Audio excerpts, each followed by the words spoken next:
Janabheri news కు స్వాగతం. ముందుగా హెడ్లైన్స్.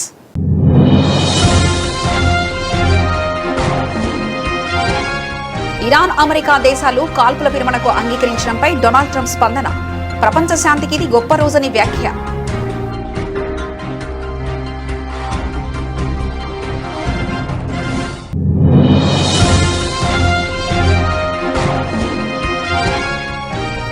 ఇరాన్తో కాల్పుల విరమణకు అంగీకరించినప్పటికీ హెజ్బుల్లా గ్రూప్నకు ఈ ఒప్పందం వర్తించదు. ఇజ్రాయెల్ ప్రధాని బెంజమిన్ నెతన్యాహు స్పష్టం.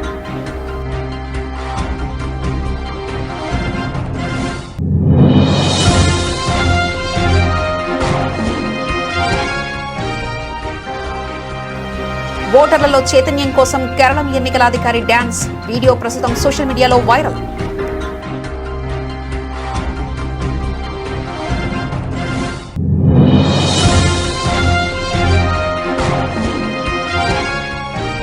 పోలీసులు నన్ను విచక్షణ రహితంగా కొట్టారు. నాంపల్లి మానవ హక్కుల కమిషన్ కార్యాలయం ఎదుట మహిళా ఆత్మహత్యాయత్నం.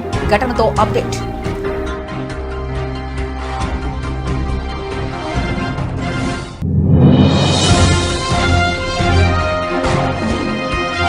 మరో వివాదంలో ఉదయనిధి స్టాలిన్. ఎన్నికల ప్రచారంలో భాగంగా ఇటీవల ఓ ఆలయాన్ని సందర్శించిన తమిళనాడు డిప్యూటీ సీఎం.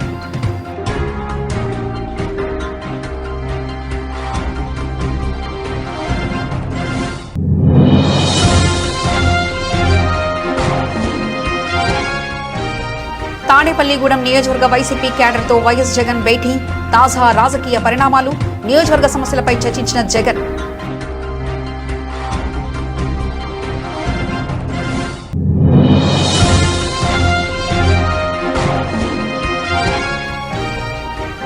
ఆంధ్రప్రదేశ్లో విద్యుత్ రంగం అభివృద్ధికి మరో ముందడుగు. రాష్ట్ర విద్యుత్ శాఖ మంత్రి గొట్టిపాటి రవికుమార్ చేతుల మీదుగా ఏపీసీపీడీసీఎల్ నూతన కార్పొరేట్ కార్యాలయం ఘనంగా ప్రారంభం.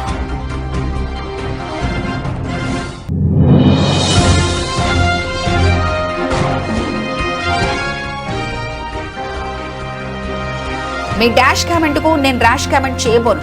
పినరయి విజయన్ కు రేవంత్ రెడ్డి కౌంటర్.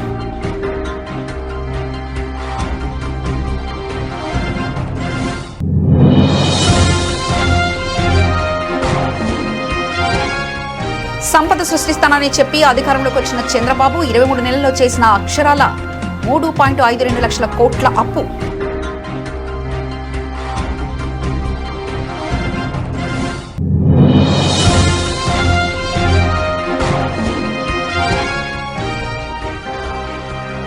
ఎన్నికలు ఎప్పుడొచ్చినా కాంగ్రెస్ పార్టీ సింగిల్ డిజిట్ కు పరితం. మాజీ మంత్రి BRS senior MLA Harish Rao మండిపాటు.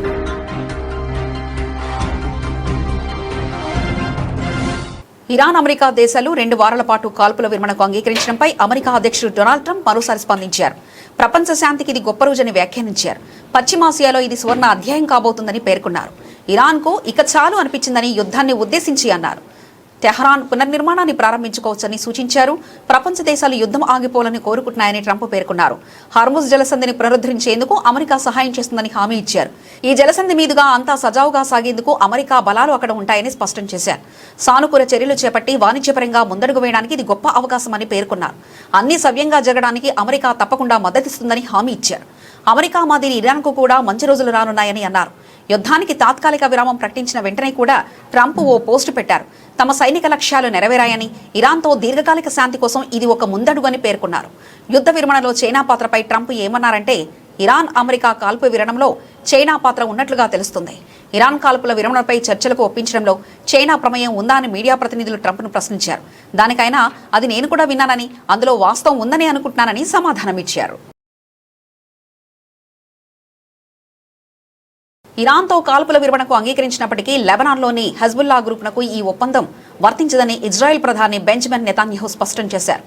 Hezbollah నుంచి ముంపు పూర్తిగా తొలగిపోయి తమ ఉత్తర సరిహద్దులు సురక్షితమయ్యే వరకు సైనిక చర్యలు కొనసాగుతాయని ఆయన తేల్చి చెప్పారు. పశ్చిమాసియాలో ఉద్రిక్తలు తగ్గించే లక్ష్యంతో అమెరికా మధ్యవర్తిత్వంతో రూపొందించిన కాల్పుల విరమణ ఒప్పందాన్ని నెతన్యాహు సూత్రప్రాయంగా అంగీకారం తెలిపారు. సుదీర్ఘ యుద్ధం ప్రపంచ ఆర్థిక వ్యవస్థపై చూపుతున్న ప్రభావం దృష్ట్యా అమెరికా ఇతర పాశ్చాత్య దేశాలు ఇజ్రాయెల్పై ఒత్తిడి తీసుకొచ్చాయి. ఈ నేపథ్యంలోనే ఇరాన్తో ప్రత్యక్ష దాడులకు నిలిపివేసేందుకు నెతన్యాహు మొగ్గు చూపినట్లు తెలుస్తుంది. అయితే ఈ ఒప్పందం తమ భద్రతకు అడ్డంకి కాదని నెతన్యాహు పేర్కొన్నారు. ఇరాన్తో ఒప్పందం అంటే మా భద్రతా విషయంలో రాజీ పడడం కాదు అని ఆయన వ్యాఖ్యానించారు. వ్యాఖ్యానించారు. ఓవైపు శాంతి చర్చలకు సానుకూలంగా ఉన్నప్పటికీ మరోవైపు హెజ్బుల్లా స్థావరాలపై దాడులకు ఇజ్రాయెల్ డిఫెన్స్ ఫోర్సెస్ ఐడిఎఫ్ సర్వసన్నద్ధంగా ఉందని హెచ్చరించారు. గత కొన్ని నెలలుగా ఇరాన్ మద్దతున్న హెజ్బుల్లా ఇజ్రాయెల్పై క్షిపణి దాడులు చేస్తుండగా ఇజ్రాయెల్ లెబనాన్లో వారి స్థావరాలపై ప్రతిదాడులు చేస్తుంది. తాజా పరిణామంపై ఇరాన్ ఇజ్రాయెల్ మధ్య ప్రత్యక్ష పోరుకు తాత్కాలికంగా తెరపడే అవకాశం ఉన్నా లెబనాన్ సరిహద్దులో మాత్రం ఉద్రిక్తతలు కొనసాగే సూచనలు కనిపిస్తున్నాయి. కేరళతో సహా 4 రాష్ట్రాలు ఒక కేంద్రపాలిత ప్రాంతంలో అసెంబ్లీ ఎన్నికలు జరుగుతున్నాయి. ఈ క్రమంలో కేరళం ఓటర్లలో చైతన్యం పెంపొందించేందుకు చేపట్టిన చర్యల్లో భాగంగా ఆ రాష్ట్ర ఎన్నికల ప్రధానాధికారి రతన్ యూ కేల్కర్ డాన్స్ చేశారు. ఈ డాన్స్ నెటిజన్లను తెగ ఆకట్టుకుంటుంది. ఇటీవల కొచ్చిలో భారత chief election commissioner Gyanesh Kumar విడుదల చేసిన వీడియోలో ఆ డాన్స్ కు సంబంధించిన దృశ్యాలు ఉన్నాయి. మొత్తం 1.33 నిమిషాల నిడివిగల ఈ వీడియోలో కేల్కర్ ఇతర ఉన్నతాధికారులతో కలిసి సముద్ర తీరంలో డాన్స్ చేస్తున్నారు. తిరువనంతపురం కలెక్టర్ అనుకుమారి, అసిస్టెంట్ కలెక్టర్ శివశక్తివేల్ తదితర అధికారులు ఈ వీడియోలో ఉన్నారు. ఇది మీ ఓటు, మన రాష్ట్రానికి మీ ఓటు అవసరం, ఒకే లక్ష్యం ఆటను మార్చగలదు, ఒక ఓటు తలరాతను మార్చగలదని ఈ వీడియో సాంగ్లో ఉంది. ఈ వీడియో ప్రస్తుతం సోషల్ మీడియాలో వైరల్ అవుతుంది. ఇక ఇంకెందుకు ఆలస్యం, మీరు కూడా ఒకసారి ఈ వీడియోను చూసేయండి. నాంపల్లి మానవ హక్కుల కమిషన్ కార్యాలయం ఎదుట మహిళ ఆత్మహత్య ఘటనతో అప్డేట్. కవాడిగూడ ప్రాంతంలో అపార్ట్మెంట్లో 5 ఏళ్లుగా పనిచేస్తున్నానని, ఇటీవల బంగారం దొంగిలింపబడిందని అపార్ట్మెంట్ ఓనర్ ఇందిరా ప్రియదర్శిని గాంధీనగర్ పోలీసులకు ఫిర్యాదు చేసిందని శ్రావణి అనే మహిళ తెలిపారు. అయితే ఆ దొంగతనం కేసులో పోలీసులు తనను పోలీస్ స్టేషన్కు తీసుకెళ్లి విచక్షణారహితంగా కొట్టారని, దొంగతనం చేసిందని అపార్ట్మెంట్ అంతా తన ఫోటోలను పోస్టర్లుగా అంటించారని, అందుకే ఆవేదనతోనే ఆత్మహత్యకి పాల్పడినట్లు మహిళ తెలిపారు. ఆమె ఆవేదన విని ఆమెను వేధించడం ఆపాలని, ఈ నెల 30 తేదీలోపు ఈ ఘటనపై పూర్తి నివేదిక అందజేయాలని మానవ హక్కుల సంఘం చైర్మన్ జస్టిస్ షమీం అఖ్తర్ పోలీసులను ఆదేశించారు. సార్, నేను నెక్లెస్ ట్రైలో పనిచేస్తాను సార్. కబడ్డీ ఉంది కదా సార్, కబడ్డీ కూడా కాడ నేను పనిచేస్తాను. 1307లో పనిచేస్తాను సార్. 5 సంవత్సరాలు అయితే నేను పనిచేసి ఇప్పటి వరకు నా మీద ఏ నింద వేయలేదు సార్. ఆమె దగ్గర మంగళసూత్రం పోయింది అని చెప్పింది సార్. ఫస్ట్ చెల్లేదని చెప్పింది సార్. మేడం నువ్వు నేను వెతుకుదాం మేడం అని చెప్పిన సార్. ఇంట్లోకి పోయినా సార్. ఇంట్లోకి పోతా అంటే బయట బాల్కనీలోనే నన్ను కాలు పెట్టి తన్నది సార్. ఏం అవసరం లేదు, నేను గాంధీనగర్ పోలీస్ స్టేషన్లో ఇచ్చినా, నువ్వు అక్కడికే పోయి మాట్లాడుకో అని చెప్పింది సార్. నేను ఆడికి పోయినా. మళ్ళీ వాళ్ళకి ఫోన్ చేసింది. ఫోన్ చేసి శ్రీవాణి నువ్వు అక్కడికి ఎందుకు పోయినావు, నేను ఫోన్ చేసినా కదా, నువ్వు వీడికి రా అని చెప్పి సార్ ఫోన్ చేసింది సార్. నేను ఆడికి పోయిన తర్వాతకి సార్ నేను తీయలేదు సార్ అన్న సార్. మళ్ళీ 2వ సారి పిలిచిరు. 3వ సారి పిలిచినాక ఇట్లా అట్లనే అన్న. మళ్ళీ వాళ్ళకి ఏం చెప్పింది, దాన్ని పిలిస్తే అది వస్తలేదా, నా దగ్గర సొసైటీలోకి పిలిస్తే బి బ్లాక్ 1307కి రామంటే వస్తలేదు, ఈ బ్లాక్ 404కి పోయింది అని చెప్పి అన్న సార్. నేను అన్న మళ్ళీ మేడం మీరు ఏమైనా పోయినా కానీ మళ్ళీ నా మీద అంటారు, పోలీస్ స్టేషన్లోనే మాట్లాడతాం మేడం, నేను ఏం మాట్లాడాను అని చెప్పిన సార్. చెప్పంగానే మేమన్నది సరే నేను చూసుకుంటాలే, నేను ఇప్పటి వరకు సీరియస్ కాలే, ఇప్పుడు నేను సీరియస్ అయితే నేను మీద కంప్లైంట్లు ఇయ్యలే, నేను ఇప్పుడు నేను కంప్లైంట్ ఇస్తా అని చెప్పి ఆ రికార్డింగ్ కూడా నా దగ్గర ఉంది సార్. ఆ రికార్డింగ్ పోయి పోలీసు వాళ్ళకి వినిపిస్తే పోలీసు వాళ్ళు ఏమన్నారు, పెద్ద వాళ్ళది రికార్డింగ్ చేస్తామని చెప్పి నన్ను శనివారం సాయంత్రము 4 గంటల నుంచి 7 గంటల వరకు కొట్టిరు సార్. 40 నుంచి 30 దెబ్బల వరకు కొట్టి నన్ను నడిపించుకుంటూ కొట్టిరు సార్. నేను తీయలేదు సార్, తీయలేదు అన్నా కానీ తీసినో తీయలేదు, నువ్వు పెద్దోళ్ళతో పెట్టుకుంటావా మేడం, ఫోన్ రికార్డింగ్ చేస్తావా అని చెప్పి నన్ను మస్తు కొట్టిరు సార్. బేవస్ కూడా అయినా కానీ నీళ్ళు చల్లి మరీ కొట్టిరు సార్. చొంపల మీద కొట్టిరు. ఒక 2 కానిస్టేబుల్, ఒక మేడం శ్రీవాణి అని ఉంటది, ఆమె నా కాళ్ళ మీద నిలబడ్డది. ఇంకొక ఆమె నన్ను బెల్టులు తీసుకొని కాలు కట్టేసి కొట్టిరు సార్. ఈ దెబ్బలకి నేను ఏగలేకపోతున్నా, నాకు ఊరేసేసానంటే నెక్స్ట్ అదే చేస్తేనే నేను చూడు, నువ్వు నీ బతికెంత నువ్వెంత అని చెప్పి నన్ను కొట్టుకుంటా గలంజే అనుకుంటా తిట్టుకుంటా మరి నన్ను కొట్టింది సార్. నేను ఇప్పటి వరకు నేను ఏం తప్పు చేయలే అని చెప్పి నా నెక్లెస్ ట్రైలో కూడా పోయి సార్ మొత్తం మాకు చెక్కింగ్ ఉంటుంది సార్, మిషన్లు ఉంటాయి సార్. 5 ఏళ్ళు అయితే నేను పనిచేసి ఇప్పటి వరకు ఇట్లా వాళ్ళ దగ్గర లేదు. సొసైటీలో మొత్తం నిన్న నా పేరు నా ఫోటో పెట్టి సొసైటీలో మొత్తం ఈ అమ్మాయి దొంగతనం చేసిందని చెప్పి మొత్తం సొసైటీలో మొత్తం రాకుండానే చేసింది సార్. నేను ఈ పని ఆ పని చేసుకొని బతుకుతాం సార్. తమిళనాడు ఉప ముఖ్యమంత్రి ఉదయనిధి స్టాలిన్ మరోసారి రాజకీయ దుమారంలో చిక్కుకున్నారు. గతంలో సనాతన ధర్మంపై ఆయన చేసిన వ్యాఖ్యలు వివాదాస్పదమైన సంగతి తెలిసిందే. తాజాగా ఒక ఆలయ సందర్శనలో జరిగిన సంఘటన తీవ్ర చర్చకు దారితీసింది. ఎన్నికల ప్రచారంలో భాగంగా ఉదయనిధి స్టాలిన్ ఒక ఆలయాన్ని సందర్శించారు. అక్కడ అర్చకులు ఆయనకు తిలకం దిద్ది ఆశీర్వాదం ఇచ్చారు. అయితే ఆలయం నుంచి బయటకు వచ్చిన వెంటనే ఆయన ఆ బొట్టుని తుడిచివేశారని ఆరోపణలు రావడంతో హిందూ సంఘాలు ప్రతిపక్షాలు మండిపడుతున్నాయి. సనాతన ధర్మం డెంగ్యూ మలేరియా వంటిదని గతంలో వ్యాఖ్యానించిన నేత ఇప్పుడు ఓట్ల కోసం ఆలయాలకు వెళ్లడం రాజకీయ కపటత్వమేనని విపక్షాలు విమర్శిస్తున్నాయి. కేవలం ఎన్నికల ప్రయోజనాల కోసమే ఉదయనిధి హిందూ భావోద్వేగాలతో ఆడుకుంటున్నారని బీజేపీ ఇతర కూటమి పార్టీలు ఆరోపిస్తున్నాయి. డీఎంకే నేతలు ఓట్ల కోసం ఎంతకైనా దిగజారుతారని, భక్తి లేకపోయినా నటన చేస్తున్నారని దుయ్యబడుతున్నాయి. తమిళనాడులో ఎన్నికల వాతావరణం వేడెక్కుతున్న తరుణంలో ఈ అంశం విపక్షాలకు ఒక బలమైన ఆయుధంగా మారింది. సనాతన ధర్మంపై గతంలో వ్యాఖ్యలే ఇప్పటికే దేశవ్యాప్తంగా చర్చకు దారితీయగా తాజాగా బొట్టు వివాదం ఆ సెగను మరింతగా పెంచేలా కనిపిస్తుంది. తాడేపల్లిగూడెం నియోజకవర్గ వైసీపీ కేడర్తో వైఎస్ జగన్ భేటీ అయ్యారు. తాజా రాజకీయ పరిణామాలు, నియోజకవర్గ సమస్యలపై జగన్ చర్చించారు. భారీ సంఖ్యలో వైసీపీ నేతలు, కార్యకర్తలు హాజరయ్యారు. ఏబీఎన్ ఆంధ్రజ్యోతి ఎండీ వేమూరి రాధాకృష్ణపై వైసీపీ అధినేత జగన్ తీవ్రస్థాయిలో ఉచ్చుకపడ్డారు. వైసీపీ నాయకుల భార్యలను ఉద్దేశించి రాధాకృష్ణ అత్యంత అసహ్యకరమైన, దిగజారిన భాషను ఉపయోగించారని, ఇది మహిళలను ఉద్దేశపూర్వకంగా అవమానించడమేనని జగన్ తీవ్రంగా ఖండించారు. ఈ వ్యాఖ్యలు కేవలం విమర్శ కాదని, మహిళల ఆత్మగౌరవంపై చేసిన దాడిగా భావించాలని ఆయన అన్నారు. ఈ మేరకు సోషల్ మీడియాలో ఓ ప్రకటన చేశారు. మా విగన్ ప్రతిపాదనలకు రాజకీయంగా ఎదుర్కోలేక చంద్రబాబు ఆయనకు అనుకూలంగా ఉన్న మీడియా ప్రజల దృష్టిని మళ్లించే ప్రయత్నం చేస్తుందని తెలిపారు. దీంట్లో భాగంగా తప్పుడు ప్రచారాలు చేయడమే కాకుండా దూషణకు కూడా దిగారు. మేము శాంతియుతంగా నిరసనలు చేపట్టి రాధాకృష్ణపై కఠిన చర్యలు తీసుకోవాలని, ఆయన క్షమాపణ చెప్పాలని డిమాండ్ చేశారు. ఇంత తీవ్రమైన వ్యాఖ్యలు చేసినప్పటికీ మా నాయకులు, కార్యకర్తలు ఎక్కడా హింసకు పాల్పడకుండా శాంతియుతంగా ప్రజాస్వామ్య విలువలు కాపాడుతూ అత్యంత సంయమనంతో వ్యవహరించారు. ఈ జుగప్సాగర వ్యాఖ్యలను ఖండించకుండా చంద్రబాబు, లోకేష్, పవన్ కళ్యాణ్ ఈ వ్యాఖ్యలకు మద్దతు ఇవ్వడం మహిళల పట్ల వారికున్న అవమానకర ధోరణిని, ద్వేషభావాన్ని చూపుతుంది. రాధాకృష్ణపై తక్షణ చర్యలు తీసుకోవాలని డిమాండ్ చేస్తున్నాం. బాధ్యతారహిత, విషపూరిత వ్యాఖ్యలను సమర్థించిన నాయకుల వైఖరిని మేము తీవ్రంగా ఖండిస్తున్నామంటే జగన్ తన సోషల్ మీడియా పోస్టులో పేర్కొన్నారు.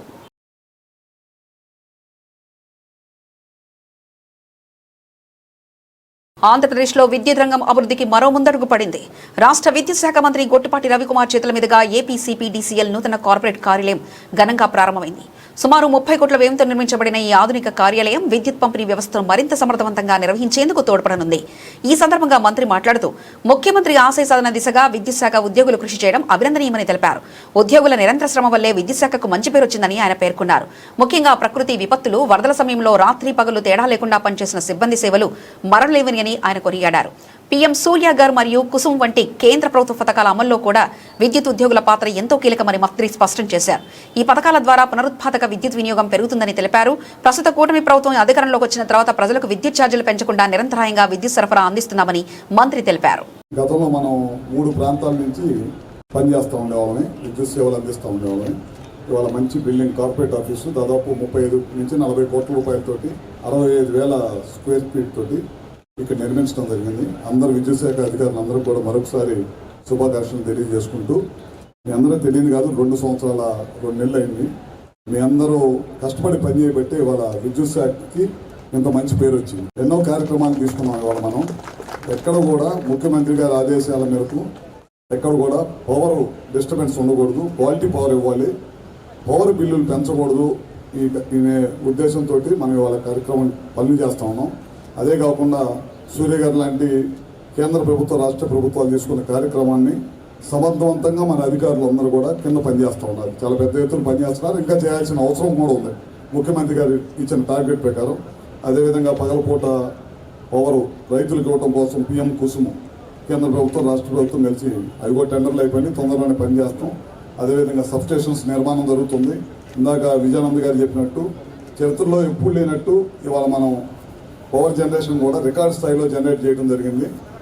దాని ద్వారా పగలపూట డే టైం ఎక్కడన్నా పవర్ తక్కువకుంటే దాన్ని కొనుక్కుంటూ, ఈవినింగ్ పీక్ అవర్ని మనమే జనరేట్ చేసుకుంటూ, ఎక్కడ కూడా పవర్ ఇబ్బంది లేకుండా, పవర్ లాసెస్ తగ్గించుకుంటా ఎన్నో వినూత్నమైన కార్యక్రమాలు ఈ ప్రభుత్వం, మన డిపార్ట్మెంట్ అందరూ కూడా కలిసికట్టుగా పనిచేస్తున్నారు.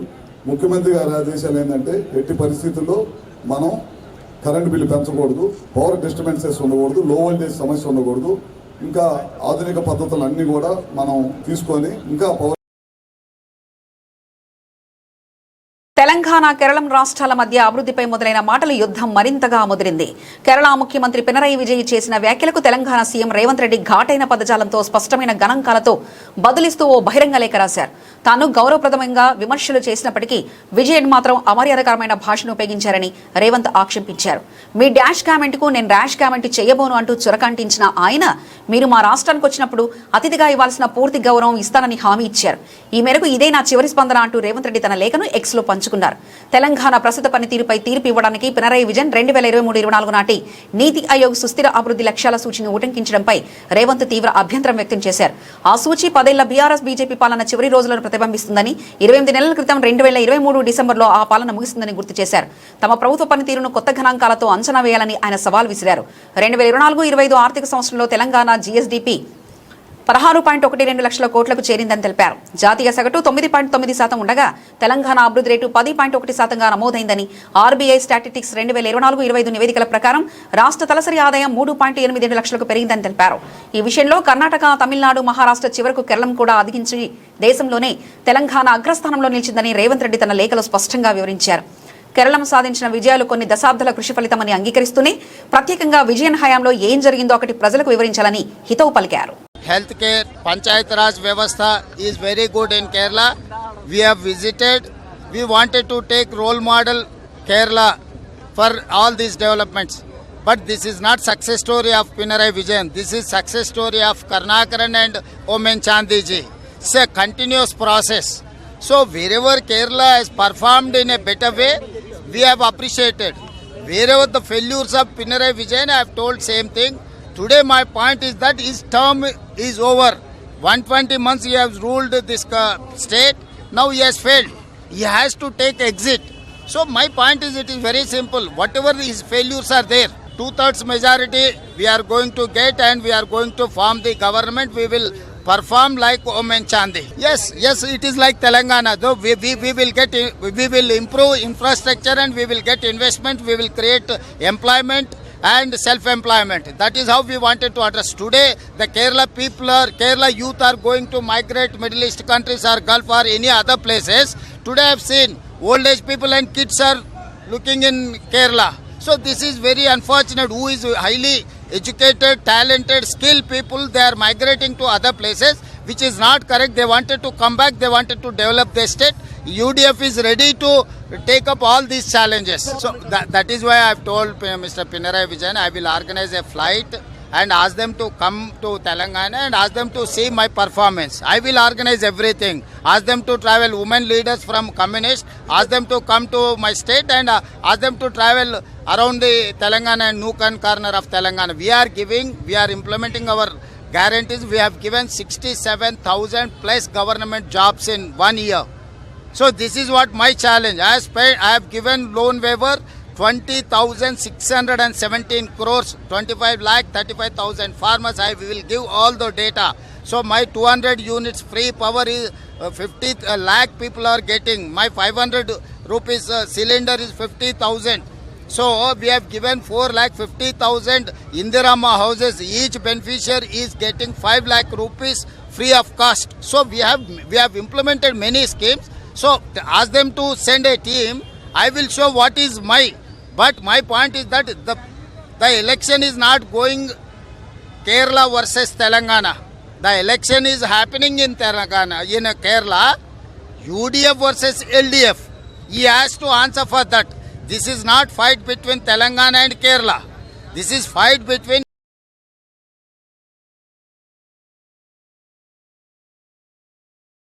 వైఎస్ఆర్సీపీ రాష్ట్ర అధికార ప్రతినిధి కారుమూరి వెంకటరెడ్డి మాట్లాడుతూ సంపద సృష్టిస్తానని చెప్పి అధికారంలోకి వచ్చిన చంద్రబాబు 23 నెలల్లో చేసిన అప్పు అక్షరాల 3.52 లక్షల కోట్లు మంగళవారం అప్పుల వారంగా మార్చేసి ప్రతి నెల సగటున 15,000 కోట్లు అప్పు చేస్తున్నారన్నారు. ఇంత అప్పులు చేస్తున్నా ఆరోగ్యశ్రీకి 3,000 కోట్లు బకాయిలు చెల్లించలేదని దిక్కుమాలిన పరిస్థితి కనిపిస్తుందని వైఎస్ఆర్సీపీ రాష్ట్ర అధికార ప్రతినిధి కారుమూరి వెంకటరెడ్డి అన్నారు.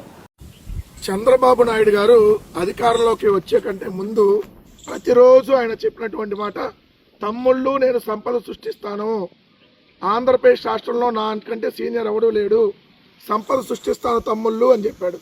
మరి ఆయన అధికారంలోకి వచ్చి 2 సంవత్సరాలు అయింది కదా, 23 నెలలు ఆల్రెడీ పూర్తి చేసుకున్నాడు కదా. మరి ఒక్క రోజన్నా ఒక్క రూపాయి అన్నా సంపద సృష్టించాడా అంటే సంపద సృష్టించకపోగా అప్పుల ముష్టేశాడు. ఆయన చెప్పిందేమో సంపద సృష్టిస్తా అని, కానీ ఇక్కడ అప్పుల ముష్టిని సృష్టించాడు. 23 నెలల కాలంలో చంద్రబాబు నాయుడు గారు ప్రభుత్వం చేసినటువంటి అప్పు అక్షరాల 3,52,055 కోట్లు. అంటే 23 నెలల్లో 3,52,000 కోట్లు అప్పు చేశారు. అంటే నెలకెంత 15,306 కోట్ల అప్పు. అంటే ఒక రోజుకెంత 510 కోట్ల అప్పు. గంటకెంత 21,25,00,000. అంటే చంద్రబాబు నాయుడు గారు గంటకు చేస్తున్న అప్పు 21,25,00,000, రోజుకి చేస్తున్న అప్పు 510 కోట్లు.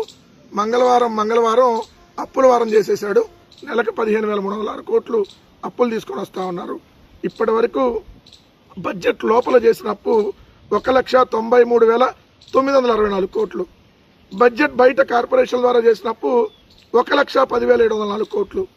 మరి సెల్ఫ్ ఫైనాన్స్ సిటీ అని పైకి చెప్తూ అమరావతి పేరుతో చేసిన అప్పులు 47,387 కోట్లు.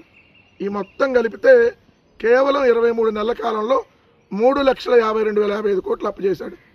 మరి అదే జగన్మోహన్ రెడ్డి గారు 5 సంవత్సరాల తన పరిపాలనలో 2 సంవత్సరాలు కోవిడ్ ఉన్న గ్రామ గ్రామాన సచివాలయం, రైతు భరోసా కేంద్రం, హెల్త్ క్లినిక్, డిజిటల్ లైబ్రరీ, 4 పోర్టులు, 10 ఫిషింగ్ హార్బర్లు, 6 ఫిష్ స్టాండ్ సెంటర్లు, 17 మెడికల్ కాలేజీలు, అదేవిధంగా చూస్తే Uddanam kidney research centre, Uddanam hospital, 38,000 స్కూళ్ళు నాడు నేడులో బాగు చేసి 2,75,000 కోట్లు నేరుగా డీబీటీ ద్వారా ఇచ్చిన 5 సంవత్సరాల తన పరిపాలనలో చేసిన అప్పు కేవలం 3,32,000 కోట్లు. ఇప్పుడు ఆంధ్రప్రదేశ్ రాష్ట్రం విడిపోయి 12 సంవత్సరాలుగా వస్తూ ఉంది. ఈ 12 సంవత్సరాల్లో చంద్రబాబు ఎన్నికలు ఎప్పుడొచ్చినా కాంగ్రెస్ పార్టీ గెలవబోదని, సింగిల్ డిజిట్ కు పరిమితమవుతుందని మాజీ మంత్రి BRS senior MLA Harish Rao అన్నారు. పరిగి ఇండస్ట్రియల్ పార్క్ బాధితులను కలవడానికి బయలుదేరడంతో పోలీసులు హరీష్ రావు, సబితా ఇంద్రారెడ్డి, ఎర్రబల్లి దయాకర్రావుతో సహా పలువురు బీఆర్ఎస్ నాయకులను అరెస్ట్ చేశారు. శంషాబాద్ పోలీస్ స్టేషన్ కు తరలించిన పోలీసులు ఆ తర్వాత వారిని విడుదల చేశారు. ఈ సందర్భంగా హరీష్ రావు మాట్లాడుతూ తెలంగాణలో కాంగ్రెస్ మరోసారి అధికారంలోకి వస్తుందని, తాను మళ్లీ ముఖ్యమంత్రి అవుతానని రేవంత్ రెడ్డి పగటి కలలు కంటున్నారని ఎద్దేవా చేశారు. వచ్చే ఎన్నికల్లో కాంగ్రెస్ పార్టీకి కనీసం ప్రతిపక్ష హోదా కూడా రాదని వ్యాఖ్యానించారు. గత 2.5 ఏళ్ల పాలనలో ప్రజాస్వామ్యాన్ని కూనీ చేశారని ఆగ్రహం వ్యక్తం చేశారు. అలాంటి కాంగ్రెస్ పార్టీ ఎన్నికలు ఎప్పుడొచ్చినా సింగిల్ డిపాజిట్ కు పరిమితమవుతుందని అన్నారు.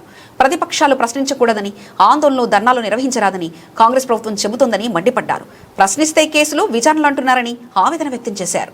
రేవంత్ రెడ్డి పాలనలో ప్రజాస్వామ్యం కూని అయిపోయింది. రేవంత్ రెడ్డి గారి మాటల్లోనే ప్రజాస్వామ్యం ఉంది. ఎన్నికల ముందు 6 గ్యారెంటీలు కాదు, 7వ గ్యారెంటీ ప్రజాస్వామ్య హక్కు మీకు కల్పిస్తామని ఆ రోజు చెప్పారు. కానీ ఈ రాష్ట్రంలో పరిస్థితి ఏంటంటే ప్రతిపక్షాలు కనీసం ధర్నాలకు వెళ్లొద్దు, రైతుల్ని పరామర్శించొద్దు, ప్రతిపక్షాలు ప్రశ్నించొద్దు, ప్రశ్నిస్తే మీకు అరెస్టులు, మీ మీద ఎంక్వైరీలు, విజిలెన్స్ ఎంక్వైరీ వేస్తాం, సిఐడి ఎంక్వైరీ వేస్తాం, కమిషన్లు వేస్తాం అని ప్రతిపక్షాల మీద ఎదురుదాడికి ప్రభుత్వం పాల్పడతా ఉంది. అంటే ఈ ప్రభుత్వ పనితీరు ఎట్లా ఉందంటే, మొన్న అసెంబ్లీలో కాంగ్రెస్ ప్రభుత్వం చేసిన స్కాములు బయట పెడితే అసెంబ్లీ నుంచి మమ్మల్ని సస్పెండ్ చేశారు. ఈ రోజు పరిగిలో మరి కన్నీరు మున్నీరుగా విలపిస్తున్న రైతుల్ని పరామర్శించడానికి మేము వెళ్తా ఉంటే ఈ రోజు మమ్మల్ని అరెస్ట్ చేసి శంషాబాద్ పోలీస్ స్టేషన్ లో పెట్టారు. అంటే ఈ రాష్ట్రంలో ఒక నిర్బంధ పాలన జరుగుతా ఉంది. ఈ రాష్ట్రంలో రేవంత్ రెడ్డి పాలన ఎట్లా ఉందంటే గడీల పాలన, బేడీల పాలన, నిర్బంధాల పాలన, ఒక గుడ్డి పాలన నడుస్తా ఉంది, ఒక పోలీస్ రాజ్యం నడుస్తా ఉంది. ఇది ప్రజాస్వామ్యానికి అంత మంచిది కాదు. ఇవాళ మేము ఏమడుగుతా ఉన్నాం, మీరు ఏదైతే 2 పంటలు 3 పంటలు పండే భూముల్లో ఫ్యాక్టరీలు పెట్టాలని నోటిఫికేషన్ ఇచ్చారో దాన్ని రద్దు చేయండి. ఏదైనా పనికిరాని భూములు, సాగుకు పనికిరాని భూములు ఎన్నో ఉన్నాయి, అక్కడ పెట్టండి పరిశ్రమలు. ఇవాళ మీరు నోటిఫికేషన్ ఇచ్చిన భూముల్లో పాపం ఎస్సీ బీసీ రైతులు ఉన్నారు, పేద రైతులు ఉన్నారు, మంచిగా 2 పంటలు పండే భూములు ఉన్నాయి. గా భూములు ఎందుకు లాక్కుంటారనే మేము అడుగుతా ఉన్నాం. ఇవాళ మమ్మల్ని అరెస్ట్ చేయాల్సిన అవసరం ఏమొచ్చింది? మేము ప్రజాస్వామ్యబద్ధంగా ఆ ఊరికి వెళ్లి ఆ రైతుల్ని ఓదార్చి రైతులకు భరోసా కల్పించడానికి, ధైర్యం చెప్పడానికి వెళ్తా ఉంటే ఇవాళ మమ్మల్ని అరెస్ట్ చేసి గొంతు నొక్కే ప్రయత్నం చేస్తున్నారు. ఇది ఎంతసేపు ప్రజాస్వామ్యం అనిపించుకోదు. నీ పాలనంతా కూడా బోగస్ మాటలు, బోగస్ గ్యారంటీలు, అన్ని అబద్ధపు మాటలతో నువ్వు ఇవాళ కాలం వెళ్ళబుచ్చుతా ఉన్నావు. ఇవాళ పరిగిలో వ్యవసాయ భూములు లాక్కుంటా నా దోస్తులకో నా అనుయాయులకు కట్టబెడతా అని చెప్పి పరిగిలో రైతుల భూములు లాక్కుంటావు. ఎంతసేపు భూములే తప్ప నీ పాలన ఉందా? నీ 6 గ్యారెంటీలు ఏమైనాయి? ఆ 3 నెలలకే పిల్ల పుట్టడా అని మాట్లాడుతుండ్రు రేవంత్ రెడ్డి. అందరికీ తెలుసు లోకంలో 9 నెలలకు పిల్లలు పుట్టారని. కానీ నువ్వే చెప్పినావు 100 రోజుల్లో 6 గ్యారెంటీలు.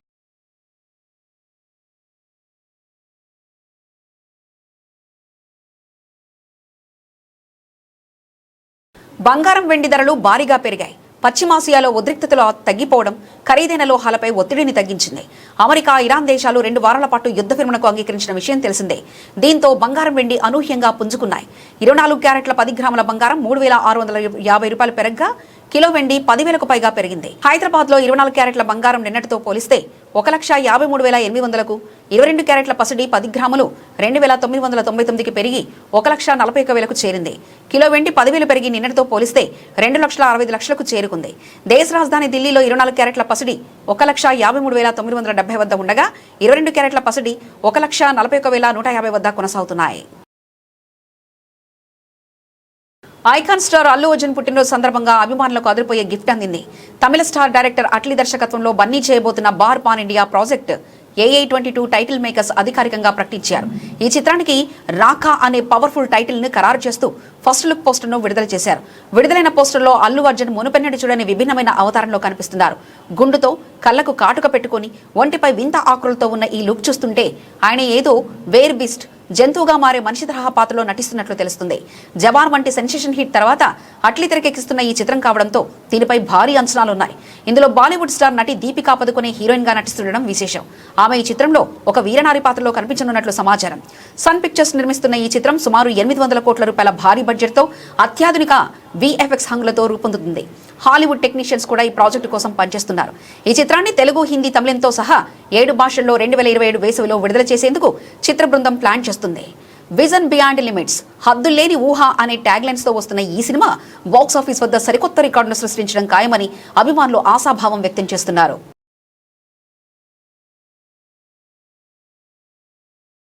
భారత క్రికెట్ దిగ్గజం టీమిండియా మాజీ హెడ్ కోచ్ రవిశాస్త్రికి ముంబై క్రికెట్ అసోసియేషన్ MCA అరుదైన గౌరవాన్ని ప్రకటించింది. ముంబైలోని ఐకానిక్ వాంఖాడే స్టేడియంలో ఒక స్టాండ్కు ఆయన పేరు పెట్టాలని నిర్ణయించింది. వాంఖాడే స్టేడియంలో ప్రెస్ బాక్స్ కింద ఉన్న లెవెల్ 1 స్టాండ్కు రవిశాస్త్రి స్టాండ్ అని పేరు పెట్టనున్నారు. 4 దశాబ్దాలుగా ఆటగాడిగా, కెప్టెన్గా, కోచ్గా, వ్యాఖ్యతగా ఆయన అందించిన విశిష్ట సేవలకు గుర్తింపుగా MCA ఈ నిర్ణయం తీసుకుంది. ఈ వేడుకల్లో రవిశాస్త్రితో పాటు ముంబైకి చెందిన మరికొందరు క్రికెట్ దిగ్గజాల పేర్లను స్టేడియం గేట్లకు పెట్టనున్నారు. మహిళా క్రికెట్ దిగ్గజం మాజీ కెప్టెన్ డయానా ఎడిల్జీ పేరును గేట్ నెంబర్ 5 కు పెట్టనున్నారు. దివంగత బ్యాటింగ్ దిగ్గజం దిలీప్ సర్దేరాజ్ పేరును గేట్ నెంబర్ 3 కి కేటాయించారు. అద్భుతమైన ఫీల్డర్ గా పేరుగాంచిన ఏకనాథ్ స్కోలర్ గౌరవార్థం గేట్ నెంబర్ 6 కు ఆయన పేరు పెట్టనున్నారు. రేపు నిర్వహించే ఈ భారీ ఆవిష్కరణ కార్యక్రమానికి మహారాష్ట్ర ముఖ్యమంత్రి దేవేంద్ర ఫడ్నవీస్ ముఖ్య అతిథిగా హాజరై ఈ స్టాండ్ గేట్లను అధికారికంగా ప్రారంభిస్తారని MCA అధ్యక్షుడు అజింక్య నాయక్ ఆధ్వర్యంలో ఈ వేడుక జరగనుందని తెలిపారు. రవిశాస్త్రి ముంబై తరఫున ఫస్ట్ క్లాస్ క్రికెట్లో ఒకే ఓవర్తో 6 సిక్సర్లు కొట్టిన రికార్డుతో పాటు 1983 ప్రపంచ కప్ విజేత జట్టులో సభ్యుడిగా కూడా ఉన్నారు. తన కెరీర్లో 20 టెస్టులు, 150 వన్డేలు ఆడి దాదాపు 7,000 పరుగులు, 280 వికెట్లు తీశాడు. బులెటిన్ ముగించే ముందు హెడ్లైన్స్ మరోసారి చూద్దాం.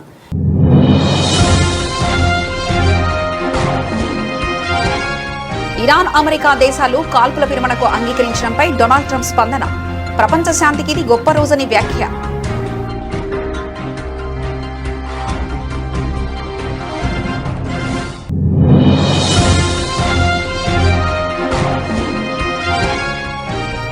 ఇరాన్తో కాల్పుల విరమణకు అంగీకరించినప్పటికీ హెజ్బుల్లా గ్రూప్నకు ఈ ఒప్పందం వర్తించదు. ఇజ్రాయెల్ ప్రధాని బెంజమిన్ నెతన్యాహు స్పష్టం.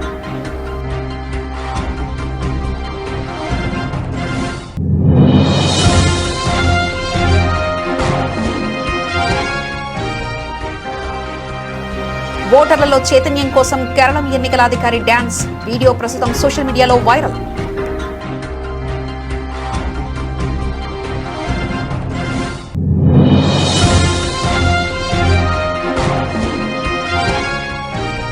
పోలీసులు నన్ను విచక్షణ రహితంగా కొట్టారు. నాంపల్లి మానవ హక్కుల కమిషన్ కార్యాలయం ఎదుట మహిళా ఆత్మహత్యాయత్నం ఘటనతో అప్డేట్.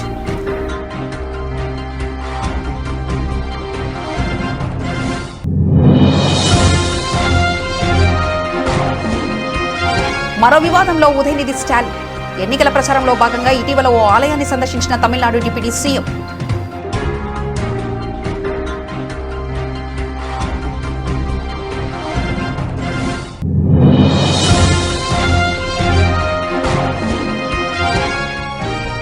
తాడేపల్లిగూడెం నియోజకవర్గ వైసీపీ క్యాడర్తో వైఎస్ జగన్ భేటీ.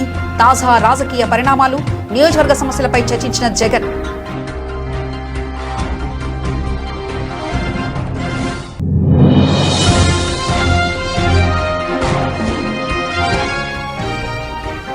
ఆంధ్రప్రదేశ్లో విద్యుత్ రంగం అభివృద్ధికి మరో ముందడుగు. రాష్ట్ర విద్యుత్ శాఖ మంత్రి గొట్టిపాటి రవికుమార్ చేతుల మీదుగా APCPDCL నూతన కార్పొరేట్ కార్యాలయం ఘనంగా ప్రారంభం.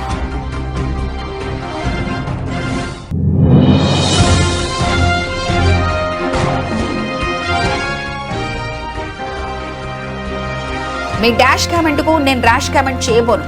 పినరయి విజయన్ కు రేవంత్ రెడ్డి కౌంటర్.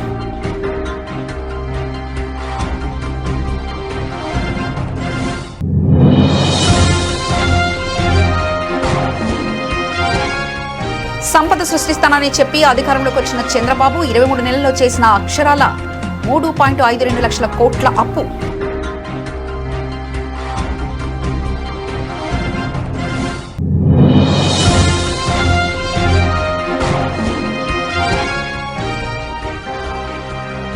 ఎన్నికలు ఎప్పుడొచ్చినా కాంగ్రెస్ పార్టీ సింగిల్ డిజిట్ కు పరితం. మాజీ మంత్రి BRS senior MLA Harish Rao మండిపాటు.